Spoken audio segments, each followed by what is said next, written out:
Good morning students. आज हम gravitation जो कि क्लास 9 सीबीएसई का एक इम्पॉर्टेंट चैप्टर है उसके ढेर सारे न्यूमेरिकल्स करेंगे। फर्स्ट न्यूमेरिकल जो है हमारा आएगा यूनिवर्सल लॉ ऑफ ग्रेविटेशन पे, जो कि हमको न्यूटन सर ने कहा था दैट विल बी कि इसका में क्या क्या होगा क्या नहीं होगा हम देखेंगे। तो फर्स्ट इसके फार्मूले को हम लोग देखते हैं, उसके बाद हम लोग कुछ करते हैं। ओके बच्चों, तो हमने सबसे पहले क्या किया, हमारे जो क्वेश्चंस में दिया रखा था हमको गिवन करके हमने लिख दिया जो भी चीज़ें हैं सारी। Mass of object 1 20 kg, mass of object 2 हमारी 40 kg, डिस्टेंस जो दे रखा था क्वेश्चन में 2 मीटर। फिर जी जो है ग्रेविटेशनल कांस्टेंट, उसकी वैल्यू हमेशा कांस्टेंट होगी चाहे वो दो ऑब्जेक्ट स्पेस में हो चाहे हमारे अर्थ में हो। It will be 6.67 × 10⁻⁻11 newton meter square per KG square. तो ये इसका जो है यूनिट को बहुत ध्यान से देखिएगा। डिस्टेंस की यूनिट हमेशा मीटर में होगी, किलोमीटर में दे रखा है तो उसको हमें ठीक करना होगा। और हमारे मास का जो यूनिट है वो केजी में होगा ना। उसके बाद जो है फोर्स ऑफ ग्रेविटेशन क्या फार्मूला है उसका, G × m1 × m2/r का स्क्वायर।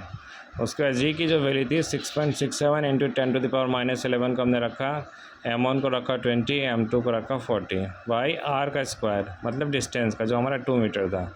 फिर इन सब सिंपल हमने इन सब को रख दिया यहाँ पे 20 × 40/4 की टेबल में हमने 40 को फिर काट दिया, ऊपर बचा यहाँ से 2 का इंटू किया हमने, 2 का इंटू 6.67 से किया तो वो आ गया 13.34 इंटू जो 10⁻⁻11 थे वैसे रही।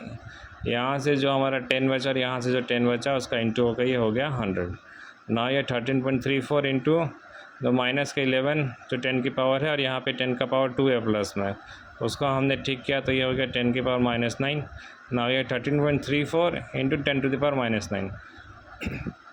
तो यहाँ पे हमें क्या चाहिए, हमें जो है एक डिजिट के बाद में हमें लगाना है डेसिमल 1 डिजिट के बाद में। तो यहाँ से क्या होगा, यहाँ से 110 जो है हम वहाँ निकाल के इसमें पॉइंट को लगा देंगे और यहाँ की जो वैल्यू होगी उसमें से एक हम माइनस कर देंगे तो ये हो जाएगी 10⁻⁻8 न्यूटन।